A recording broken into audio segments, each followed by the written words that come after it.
Halo semuanya, kembali lagi di channel YouTube Evi Wahyu. Kali ini kita bakal bahas satu topik penting banget, yaitu proses dan perizinan lengkap yang harus kamu urus saat akan membangun rumah. Siapa nih yang akan bangun rumah? Banyak orang yang langsung tancap gas bangun rumah gitu aja. Padahal ada sederet proses hukum yang harus dilalui. Kalau diabaikan, bisa-bisa bangunan kamu dianggap ilegal.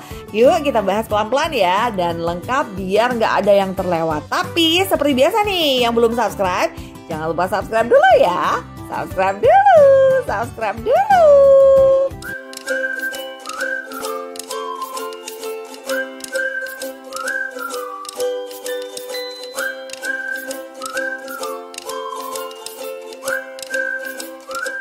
Sebelum bicara soal bangunan, kita harus pastikan dulu bahwa tanahnya sah secara hukum ya teman-teman. Ini langkah dasar yang sering diremehkan. Jangan sampai sudah desain rumah yang bagus, ternyata tanahnya bermasalah. Pastikan tanah sudah memiliki sertifikat hak milik atau SHM atau minimal hak guna bangunan atau HGB.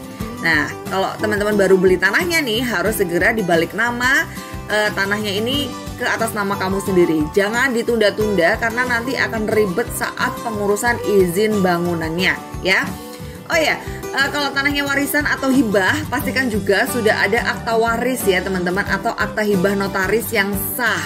Dan satu lagi, pastikan tanah itu nggak dalam sengketa hukum. Kalau ada konflik kepemilikan, semua proses bisa tertahan lama banget ini ya teman-teman ya.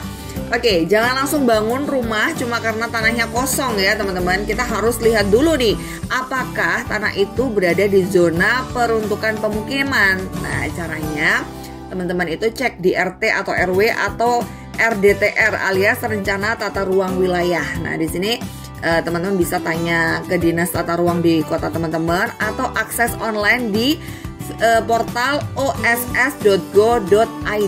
Nah, kalau lahannya masuk zona hijau atau industri atau konservasi, izin bangunan bisa ditolak. Jadi ini langkah penting untuk tahu tanahmu tuh boleh dibangun rumah atau enggak.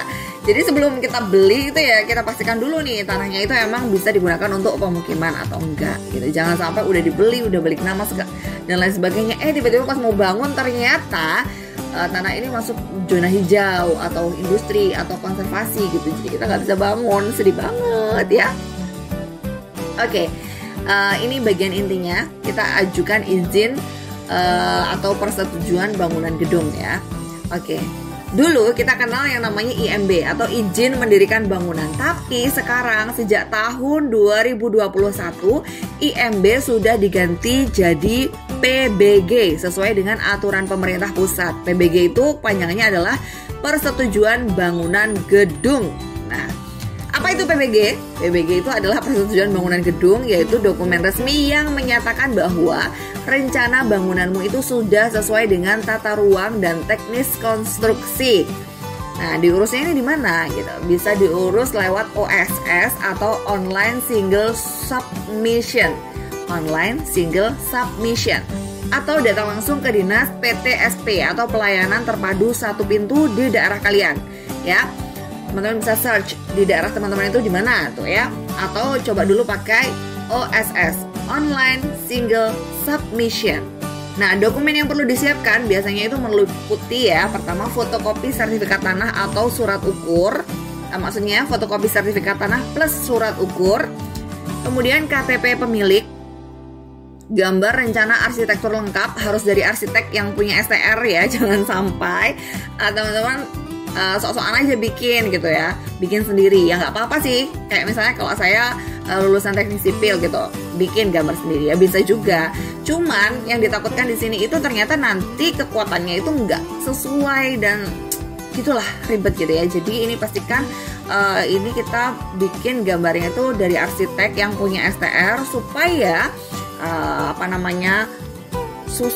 sesuai dengan standarnya bangunan gitu. Oke.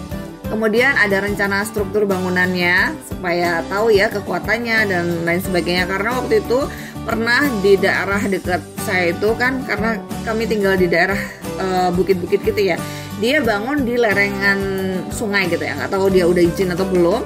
Ternyata teman-teman, dia itu bangunannya roboh teman-teman. Itu mungkin kurang kuat fondasinya atau apanya gitu ya, pokoknya dia udah pasang atap tapi roboh gitu ya. Makanya kita harus melampirkan juga rencana struktur bangunan supaya kayak gini-gini tuh nggak terjadi teman-teman ya. Kemudian surat persetujuan tetangga atau lingkungan, kadang ini juga dibutuhkan karena takutnya itu mengganggu tetangganya ya. Kayak saya juga nih, sekali lagi pernah nih tetangga saya kanan kiri dia melakukan renovasi rumah. Rasanya teman-teman, saya kayak ada di jalur Gaza kayaknya. Jadi berisik banget kanan kiri. Beda kalau kita bangun ya, kalau kita bangun rumah kan dari nol ya. Kalau renovasi itu kan harus bongkar dulu gitu ya. Aduh, lumayan PR banget. Jadi kita memang harus melampirkan surat persetujuan tetangga ya. Ini penting banget. Jadi memang tetangga tuh harus banyak berbesar hati untuk tetangga yang sedang membangun gitu ya. Tapi kita juga harus tahu diri ya teman-teman ya. Jangan sampai tetangganya udah sabar, kita nggak tahu diri. Nah, biasanya untuk pengajuan PBG-nya ini akan melewati proses verifikasi teknis, kemudian baru diterbitkan jika lolos. Kalau nggak lolos, ya nggak akan terbit ya, seperti itu. Nah, untuk rumah tinggal pribadi biasanya cukup mengurusi izin lingkungan ringan. Nah, seperti kayak surat keterangan RT atau RW, tanda tangan warga sekitar sebagai bentuk persetujuan ya. Ini untuk rumah tinggal pribadi ya. Kemudian ini penting apalagi kalau rumah teman-teman itu dibangun di kawasan padat seperti kayak perumahan gitu ya. Tapi kalau perumahan biasanya ada developernya sih, mungkin tanah kafling kayak gitu ya. Kalau nanti tetangga keberatan karena misalnya bikin kebisingan seperti yang saya sebutkan tadi, atau ganggu akses jalan nih, pasir-pasir, material segala macam di luar sana itu bisa jadi masalah besar loh teman-teman itu, karena ini nggak sepele, karena mengganggu banget asli ya. Nah, kalau bangunan teman-teman ini besar, misalnya ruko 2 lantai atau rumah kos, bisa jadi perlu dokumen UKL atau UPL, bahkan AMDAL ya, analisis dampak lingkungan gitu. Itu penting banget juga karena kayak pembuangan limbahnya ya, kayak drainase air kotornya itu juga penting banget loh itu teman-teman diperhatikan gitu. Jadi harus diperhatikan juga saat mau membangun gitu, harus diurus gitu. Kecuali kalau kita di desa, rumahnya jauh-jauh langsung dibuang kemana gitu, nggak ganggu, it's okay. Tapi kalau kita di daerah yang padat penduduk, ini harus diperhatikan banget ya. Kemudian kita harus mengurus kebutuhan utilitas seperti listrik, air, dan internet. Nah, setelah tadi PBG keluar ya, kalau lolos nih ya, teman-teman bisa mulai membangun. Tapi jangan lupa teman-teman itu juga harus pikirkan nih sambungan utilitasnya seperti listrik PLN. Ini urus di kantor PLN atau lewat aplikasi PLN Mobile. Nah, ini penting juga ya teman-teman. Ada salah satu teman saya yang bikin rumah di lokasi yang belum banyak orang gitu ya. Tapi itu PR bangetnya apa? Di lokasi itu belum ada tiang listriknya. Aduh, repot banget ya. Ini harus diurus ke PLN supaya aliran listrik bisa masuk ke daerah kamu gitu ya. Minimal ada tiangnya gitu. Oke, selanjutnya kita juga butuh air ya. Air bisa PDAM atau bor gitu ya. Boleh itu. Tapi kalau ini pastikan juga teman-teman pastikan nih kalau pakai bor itu boleh nggak ya, diizinkan ya, diizinkan atau nggak di daerah teman-teman itu untuk pasang sumur bor gitu. Karena nggak semua daerah itu boleh ngebor secara langsung gitu ya teman-teman, harus izin loh kalau ngebor itu.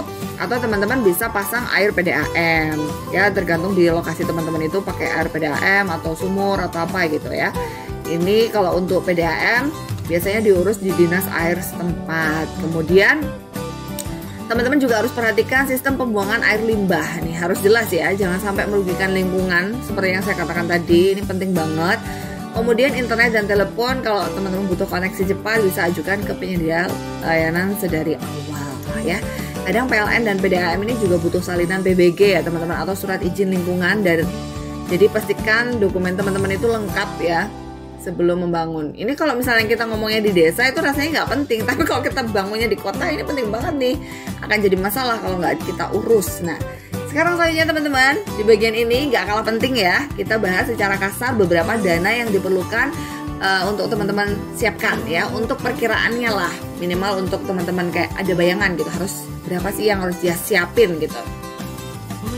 Untuk jasa gambar, arsitektur atau struktur ini tergantung ya. Kalau misalnya rumahnya besar banget ya pasti mahal. Tapi kalau untuk rumah tinggal gitu mungkin 30 sampai 150 ribu tuh ya. Kayak misalnya cuma sekedar gambar aja, it's okay. bisa. Atau kalau misalnya pakai arsitek yang pro banget ya mungkin jutaan ya teman-teman ya. Itu tergantung jasa yang teman-teman gunakan gitu.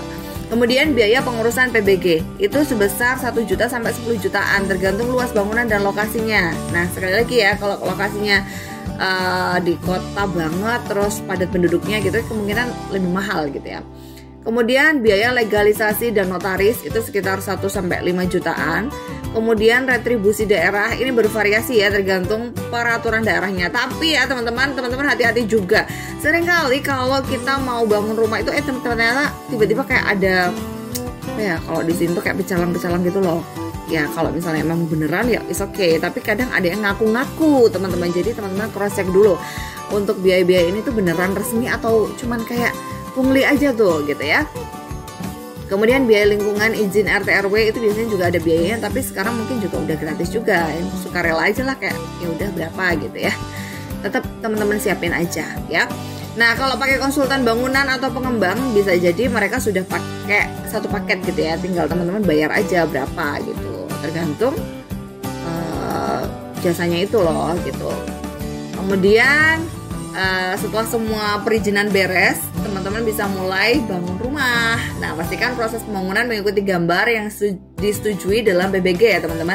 Jangan tiba-tiba ubah struktur besar atau tambahan lantai tanpa izin baru. Karena ada di wilayah tertentu ya, kayak misalnya di Bali itu kan nggak boleh bikin bangunan tinggi ya teman-teman ya. Jadi kalau teman-teman ngajukannya misalnya 2 lantai, ya udah bangun aja 2 lantai. Jangan sampai teman-teman mengajukan izinnya 2 lantai tiba-tiba bangunnya 5 lantai, nggak boleh ya.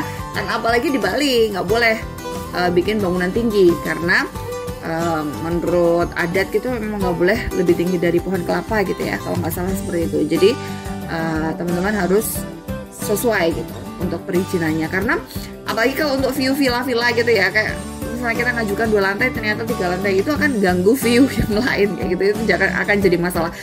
Kalau rumah tinggal rasanya mungkin ya seperti itu juga ya. Jadi ya jangan sampai kita ngajukan lantai 2 tiba-tiba jadi 5 lantai gitu, jangan sampai seperti itu ya.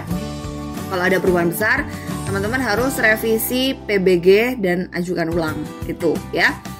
Jadi kesimpulannya, ini jangan anggap remeh perizinan bangunan ya teman-teman. Karena membangun rumah itu bukan cuma soal tukang dan semen aja, tapi juga soal legalitas yang akan menjamin kamu tidak punya masalah hukum di masa depan. Kalau semua proses dijalani dengan benar, hasilnya rumah aman, gak kena sanksi, bisa diajukan KPR atau dijual dengan harga tinggi karena legal, seperti itu.